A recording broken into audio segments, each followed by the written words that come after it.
आदाब नाजरीन, मैं आपका मेज़बान ज़हूर मलिक अल हिंद ग्लोबल प्रेस मीडिया की जानिब से आज हमारे साथ जुड़े हुए हैं एक ख़ास मेहमान जिनका एक अहम रोल है कश्मीर की पॉलिटिक्स के रिलेटेड। अगर हम बात करेंगे तो जुड़े हुए हैं नेशनल स्पोक्स पर्सन एलजेपी के श्री संजय सराफ जी। इनसे बात करते हैं कुछ मुद्दों पर और इनके ख़यालात जानते हैं। हमारा काम ही है कि लोगों को सामने लाकर उनके ख़यालात हम आवाम तक पहुँचाएँ। देखते हैं कि हमारे सवालों का इनके पास क्या जवाब है और क्या सल्यूशन है। सर, आपका खैर मकदम है हमारे थैंक यू। प्रोग्राम में। सर, हम सवाल उठाते हैं तो आवाम के, तो आपके पास इसलिए आए हैं कि सुना है कि आप काफ़ी डेवलपमेंट के लिए ज़ोर देते हैं, काम करते हैं। पहला सवाल मैं आपसे पूछूंगा कि एलजेपी जो कि एक पार्टी है, एक नेशनल पार्टी है, चूँकि हमारे कश्मीर में नेशनल कॉन्फ्रेंस है, पीडीपी है, बीजेपी है, इवन कांग्रेस है और बाकी लोकल पार्टीज़ भी है, इनको छोड़कर आपने एलजेपी ही क्यों चुना? एलजीपी इसलिए चुना था या चुना भी है, इसकी जो लीडरशिप है, हमारे जो लेट लीडर रामविलास पासवान जी थे, जिन्होंने ग्राउंड ज़ीरो पर बहुत अच्छा काम किया है। कश्मीर में जहां डेवलपमेंट की बड़ी बड़ी बातें करते हैं सब पॉलिटिशियंस, पासवान साहब 10,000 करोड़ का रेलवे प्रोजेक्ट 1996 में लेके आ गए। यहाँ प्रोजेक्ट लाया तो यहाँ के एक बड़े नेता ने बोला कश्मीरियों को क्या चाहिए, इनको गन चाहिए, इनको क्या करना है। वो वापस चले गए, वहाँ से उसको नेशनल प्रोजेक्ट बनाया, क्योंकि उनको पता थी आज मैं रेल मंत्री हूँ, ये नेता अगर ऐसी बात कर रहा है तो कल को ये रेल प्रोजेक्ट को बंद करे। जब मैंने पासवान साहब से ये बात पूछी, सर रेलवे का क्या माइंडसेट था आपका इसके पीछे, तो पासवान जी ने बोला आपका जो लोकल लीडरशिप है कश्मीरी को कुएं का मेंढक बना रखा है, ये इसको बाहर नहीं जाने दे रहा है। मैं कश्मीरी को रेल में बिठा दूंगा, दिल्ली, मद्रास, कलकत्ता, बॉम्बे, पूरा वर्ल्ड देखेगा ये इंडिया का जो भी हम हिस्सा है, हर एक हिस्सा दे, ये बोलेगा मैं इतने बड़े देश में रहता हूँ तो मैं इसके साथ तिजारत क्यों नहीं करूँ, मैं बिजनेस क्यों नहीं करूँ।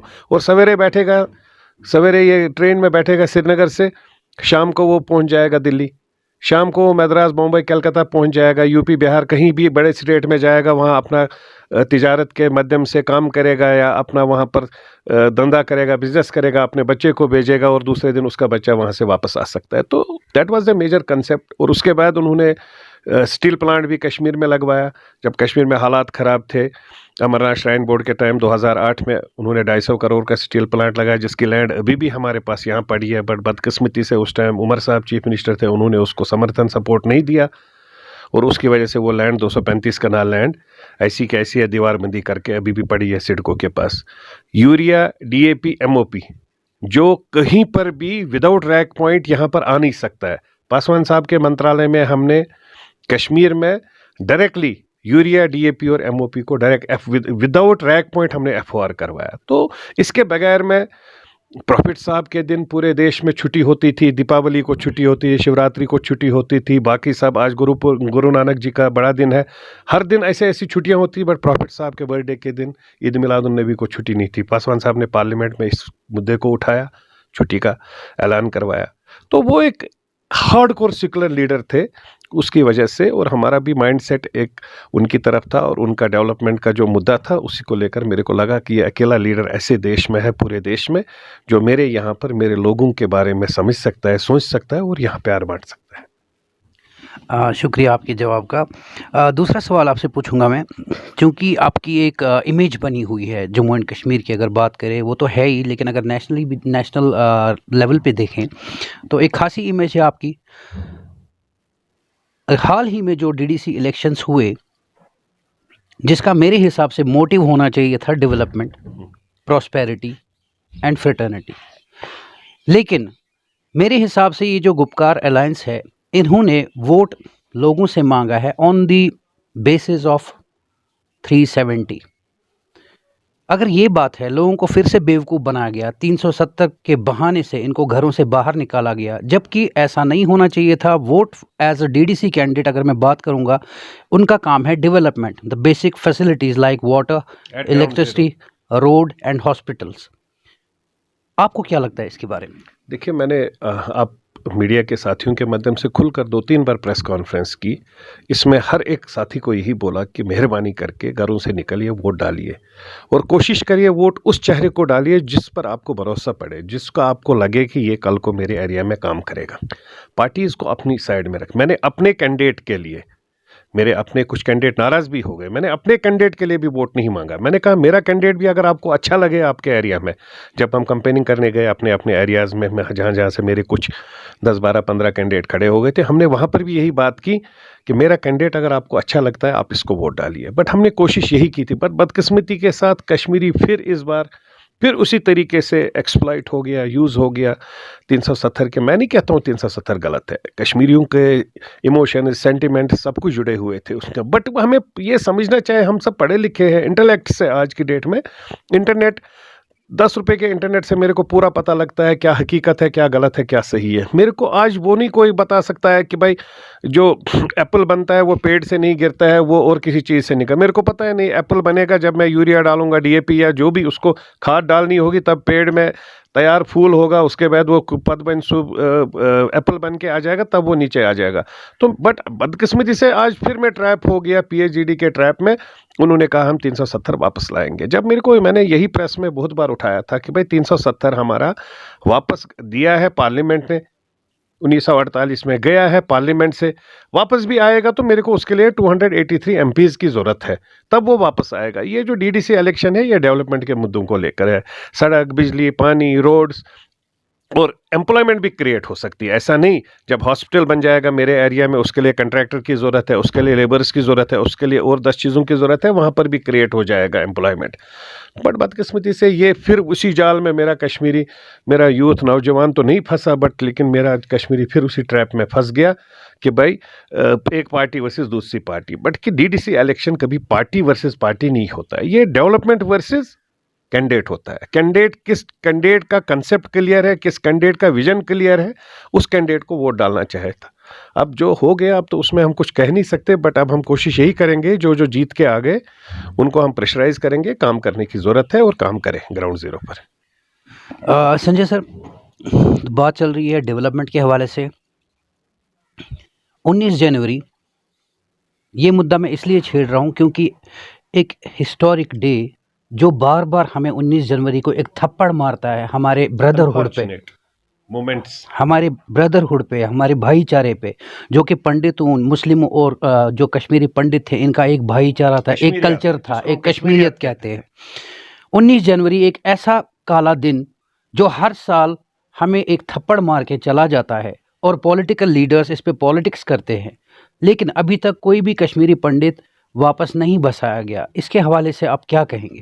देखिए, मैं खुलकर कह रहा हूँ, government of India has no policy for Kashmiri Pandits. जो रिहेबिलिटेशन की बात है कश्मीरी पंडित के लिए, कोई भी आज तक कश्मीरी पंडित के लिए कोई गवर्नमेंट ऑफ इंडिया की कोई पॉलिसी ना अब तक बनी है, ना मेरे को लगता है फ्यूचर में भी कुछ प्लान्स है। अगर कुछ एम्प्लॉयज़ यहाँ पर गवर्नमेंट के, मतलब गवर्नमेंट की नौकरियों के लिए अगर पीएम पैकेज के माध्यम से कुछ एम्प्लॉयज़ आ गए, तो उसमें जो एम्प्लॉयज़ यहाँ पर नौकरी कर रहा है उसके लिए अगर क्वार्टर बनाया, तो that does not mean it is a rehabilitation policy. That is an policy simply meant for particular section.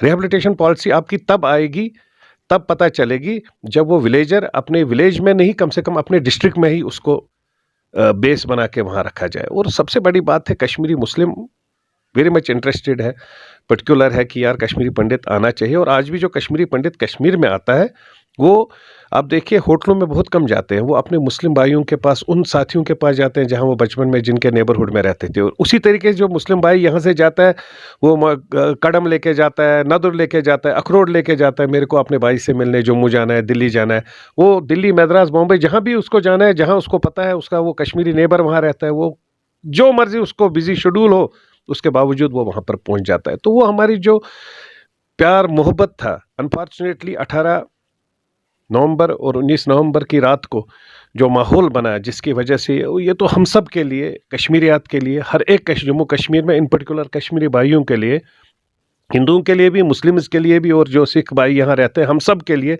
ये काला दिन है, इसमें कोई शक नहीं है। और इसका हम सब लोग, हमारा यूथ, नौजवान, वो आज भी सोचता है कि क्यों उस वक्त ऐसा हो गया, उन बेचारों को पता नहीं है।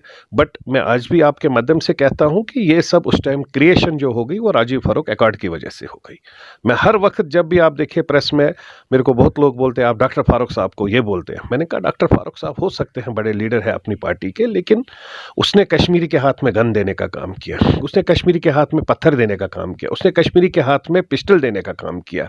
88-89 से पहले कश्मीरी के दिमाग में ही नहीं था। ठीक ठीक है, इंडिया पाकिस्तान के मैचेस होते थे, एक प्यार मोहब्बत यहाँ से उभरता था, वो एक ग्राउंड जीरो पर नॉर्मल तरीके से हेल्दी एटमॉस्फेयर में सब आपस में मस्ती करते थे, एंजॉय करते थे, लेकिन ये कभी हमारे दिमाग दिलों में नहीं आया था। लेकिन जिस तरीके से एक पार्टी उस टाइम बनाई गई, मुस्लिम यूनाइटेड फ्रंट मफ जिसको हम कहते हैं, उसके जो लीडर साहिबान को जीतने के बाद अरेस्ट किया गया, उनके बदले उनको उसके नेशनल कॉन्फ्रेंस के लोगों को जिताया गया, तो वो क्रिएशन ऑफ मिलिटेंसी, वही लीडर आज पाकिस्तान में है।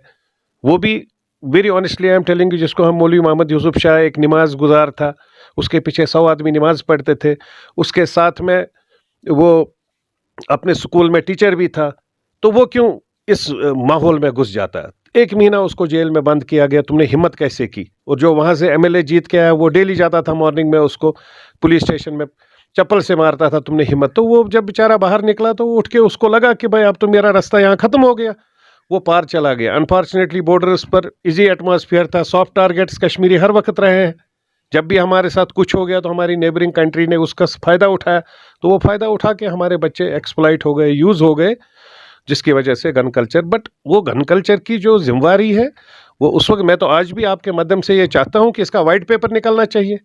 राजीव फारूक अकॉर्ड की जो इलेक्शन हुआ उसका वाइट पेपर निकलना चाहिए, और उस वाइट पेपर के माध्यम से क्लियर पता चल जाएगा क्या हकीकत थी, क्या गलत था, क्या सही था।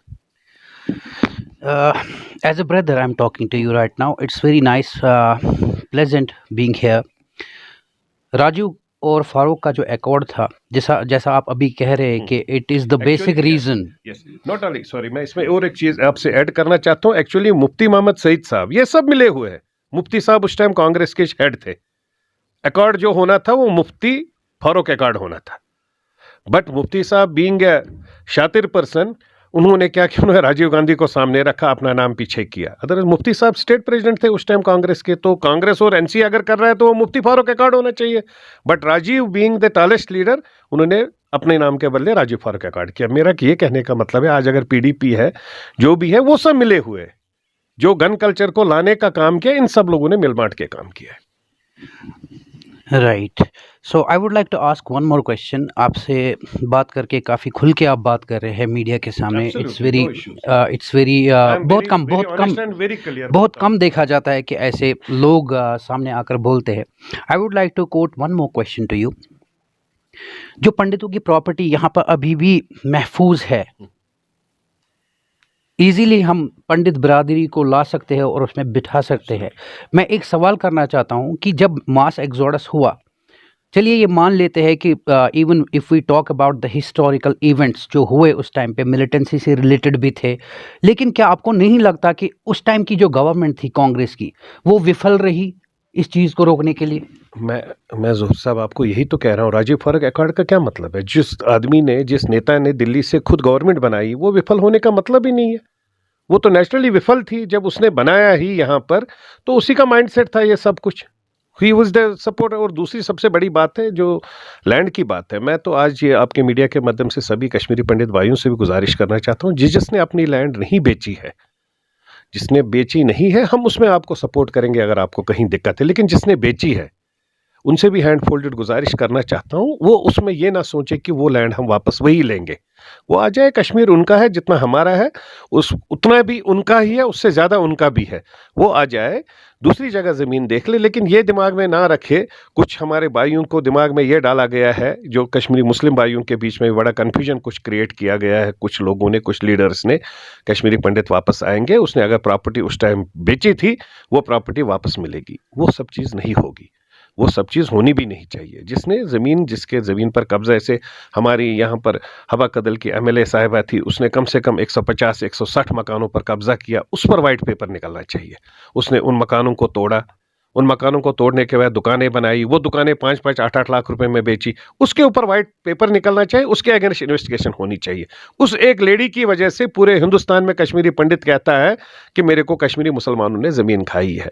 प्रैक्टिकल शेप में कुछ पॉलिटिकल लीडर्स ने ज़मीन पर कब्जा किया है, ज़मीनें खाई है। उस ज़मीन पर उन्होंने कहीं पर कम्युनिटी हॉल बनाए, कहीं पर दुकानें बनाई, कहीं पर शॉप्स बनाए, तो उनके अगेंस्ट कार्रवाई होनी चाहिए, जिससे एक माइंडसेट वहाँ भी क्लियर हो जाएगा। और मैं भी नहीं चाहता हूँ कि मेरे यहाँ जो मुस्लिम बरादरी के लोग हैं उनके ऊपर ऐसी उंगलियां हर वक्त उठती रहे कि भाई कश्मीरी पंडितों की ज़मीन मुसलमान भाइयों ने खाई है। मैं नहीं कहता 2%, 3%, 1% वहाँ यहाँ हो सकता है, बट ओवरऑल जो प्रैक्टिकल शेप में, जो मैं भी ग्राउंड पर, आपको पता है ज़ोर भाई, मैं भी ग्राउंड जीरो पर काम करता हूँ, जहाँ पर भी मैक्सिमम कब्जे हुए हैं वो पॉलिटिकल लीडर्स की वजह से हुए, पॉलिटिकल पार्टीज की वजह से हुए, जिन पॉलिटिकल पार्टीज की पैटर्नाइजेशन थी उनके लीडर्स ने किया। आम जो कॉमन आदमी है जिसके साइड में लैंड है, अगर उसको कश्मीरी पंडित की लैंड है, वो अभी भी उसको वो बोलता है गुलाम नबी, हे बुसे गुलाम नबी ये पे श्रीनगर पे वनान चन जमीन दर सब ये थी बहस योतान बह जिंद चाइनिस जमीन लायक अत क्या। और हकीकत में वो ज़मीन अपने, जैसे वो अपने बच्चों की कदर करता है उस तरीके से उस मकान की या ज़मीन की कदर। बदकिस्मती से जो हमारे यहाँ की लीडरशिप है,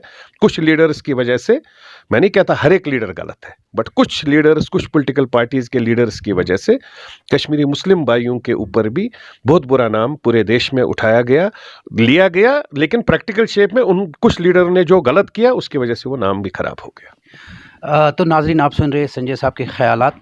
तो इनका एक ये कहना कि जो पंडितों का मास एग्जोडस हुआ, जो कि एक काला थप्पड़ जिसे कहूँगा मैं हमारी बरादरी पे, चाहे मुसलमान हो या सिख बरादरी हो, एक ऐसा मिला जुला कल्चर जिसका कोई सानी नहीं है दुनिया में, एक ऐसा भाईचारा जिसकी मिसाल अभी भी कायम है कि कुछ पंडित लोग जो अभी भी यहाँ रह रहे हैं, किसी का देहांत होता है तो आखिरी रसूमात कश्मीरी मुसलमान ही करता है। मेजॉरिटी के साथी है। अभी भी ऐसे 888 फैमिली ऐसी है जो कश्मीर छोड़ के नहीं गई, लेकिन मेजॉरिटी जो मास एग्जोडस हुआ, मिलिटेंसी रिलेटेड इंसिडेंट्स ज़रूर थे, लेकिन उस टाइम पे अगर सरकार चाहती तो उसे रोक सकते थे।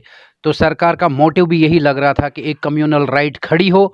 हम हमेशा ऐसी पॉलिसीज़ के ख़िलाफ़ है, हम हमेशा ऐसी पॉलिसीज़ के ख़िलाफ़ आवाज़ उठाते रहेंगे। पंडित बिरादरी जो एक कल्चर, रिच कल्चर हमारा दर्शाती थी पूरी दुनिया में, जो माना जाना जाता था भाईचारा और कल्चर, उसके लिए हम आवाज़ उठाते रहेंगे। आज संजय साहब हमारे साथ जुड़े हुए थे, इनसे लास्ट सवाल पूछूंगा और इसके बाद हम ये प्रोग्राम वाइंड अप करेंगे। संजय सर, क्या पॉलिसीज़ होनी चाहिए जिससे कि rehabilitate in the real sense किया जाए? जो कश्मीरी लोग अभी भी, जो पंडित लोग अभी भी तरस रहे हैं बाहर, जिनकी उम्र 60 साल 90 साल भी होने को आई है, लेकिन तरस रहे हैं कि हम अपनी कश्मीर, अपने घर वापस आए, कैसे उनको रिहेबिलिटेट किया जाए? देखिए, गवर्नमेंट ऑफ इंडिया की एक पॉलिसी क्लियर होनी चाहिए। मैं कहता हूँ खुले दिल से, खुले दिमाग से कश्मीरी पंडित के साथ बैठना चाहिए, कश्मीरी पंडित कम्युनिटी के साथ खुलकर बैठना चाहिए कि भाई आप लोग कौन कौन जाना चाहते हैं। मैं चाहता हूँ हर एक कश्मीरी पंडित आ जाए, कोई मसला नहीं है। यहाँ कश्मीरी मुस्लिम बरादरी के साथी है, मैं भी हर एक के टच में हूँ, मैं भी हर एक से बात करता हूँ। सब लोग खुले दिल से, खुले दिमाग से, खुल हाथों से उनको वेलकम करना चाहते हैं। तो उनका अपना घर है, जैसे कश्मीरी मुस्लिम भाई यहाँ रहता है वैसे कश्मीरी पंडित भाई भी रहता है। मैं being a political leader, political worker ही मैं कहूँगा, या लीडर तो बात की बात है, हम भी घूमते हैं, खुलकर घूमते हैं। आपको पता है डाउनटाउन हर जगह मैं भी घूमता रहता हूँ, जब सिक्योरिटी के साथ भी रहता हूँ, सिक्योरिटी के बगैर भी रहता हूँ। तो मेरे को नहीं लगता ऐसा कुछ है। 88, 89 was a bad phase. Unfortunately हम सब लोग उस वक्त यूज़ हो गए, एक्सप्लॉइट हो गए, और कश्मीरी पंडित बरादरी को इसलिए निकलना पड़ा कि उसको लगा कि शायद मेरा सहारा कुछ है नहीं।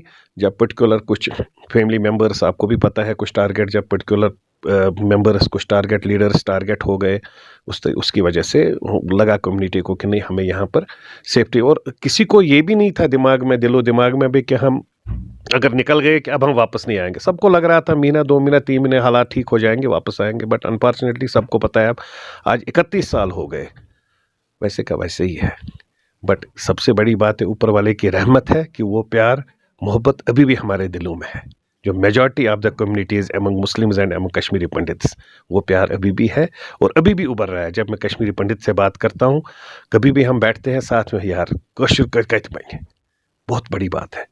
तो वैसे ही मुस्लिम भाइयों से बात करता हूँ, ओ यार कश्मीर पंडित जी ना बन, बुआ ना बन, कोई नहीं ऐसे बच्चन परनावन, ऐसे यकजा आसन, शिवरात्रि आसन, डोनी ऐसे खेवन, मतलब this the culture, the love, affection, unfortunately we have lost. मैं ऊपर वाले से दुआ करता हूँ हर वक्त कि हमारा रिवाइवल कल्चर है, रिवाइवल अगर वापस आ जाए, हमारा ईमान वापस आ जाए, कश्मीरी पंडित का भी, कश्मीरी मुस्लिम का भी, सिख का भी, हमारा वो ईमान वापस आ जाए, वो कंसेप्ट्स, वो थॉट्स वापस आ जाए, वो पीरों फ़कीरों की जगह, जहाँ दस्तगीर साहब की जगह है, मखदूम साहब की जगह है, माता खीर भवानी की जगह है, अमरनाथ बाबा की जगह है, दीबल की जगह है, ऋषि पातशाह की जगह है, अशमुकाम बाबा की जगह है, हमारे यहाँ की जगह है, जितने पीर बाबा या हमारे गुरु नानक साहब के यहाँ पर ये है, ईसाई जो है लॉर्ड जीसस का, उसका यहाँ पर मकबर है। तो सब मैं कहता हूँ कि मैं सब जगह कोशिश करता हूँ अपने दिल से, और सभी भाइयों से भी गुजारिश करता आपके मीडिया के चैनल के माध्यम से, हम सब मिलकर पीस प्रोसेस के लिए, युवाओं के लिए, बच्चों के डेवलपमेंट के लिए, बच्चों के रोज़गार के लिए दुआ करें। 3, साढ़े 3, 4 लाख हमारे अनएम्प्लॉयड यूथ्स है। हम लोग को ये माइंडसेट रखना चाहिए कि अब हम इन बच्चों को रोज़गार कैसे दें, इनकी लाइन, क्योंकि ज़िंदगी यही है, खूबसूरती तभी है जब हम जिंदा है, यही जिंदा है, इसी जिंदगी में ही, जिंदा में ही सब कुछ है। मरने के बाद किसको पता है हूर कहाँ है, परी कहाँ है, जन्नत कहाँ है, जहन्नम कहाँ है। जो कुछ है जब तक जिंदा है तभी तक है, मरने के बाद कुछ पता नहीं है। तो नाज़रीन, बात चल रही थी कश्मीरी कल्चर के बारे में, जिसका मैंने कहा कि कोई सानी नहीं। एक ऐसा कश्मीरी इलाका जहाँ पर 100% सेक्युलरिज्म का सबूत अभी भी मौजूद है, जिसको शरपसंदों ने बर्बाद करके रख दिया। उम्मीद है कि जो कश्मीरी बिरादर, पंडित बिरादरान है जो दूसरे इलाकों में रह रहे हैं, रिहाइश पजीर है, उनसे गुजारिश है कि अपने एटमॉस्फेयर में, अपने रीजन में वापस आएँ। जैसे हम कश्मीरी लोग रह रहे हैं या जैसे बाकी पंडित बिरादरी यहाँ पर अभी भी मौजूद है, उनकी तरह आपका वेलकम है। हम लड़ते रहेंगे इस बात के लिए कि जब तक अपना ब्रदरहुड, अपना कल्चर हम वापस ना लाए, चाहे शिवरात्रि हो, चाहे ईद हो, चाहे दिवाली हो, या चाहे कोई और त्यौहार हो, साथ में मिला जुला, साथ में मनाया करते थे, एक दूसरे के यहाँ आया जाया करते थे, कोई भी रंजिश नहीं हुआ करती थी, चाहे शादी हो या चाहे ब्याह हो। लेकिन आखिर किसकी नज़र लग गई इस कम्युनिटी को, ऐसे कल्चर को, कि हमें तबाह और बर्बाद कर दिया गया। फिर से कहीं ना कहीं किसी से मुलाकात होगी। मैं आपका मेज़बान Zahoor Malik, with camera person Sheikh Bilal.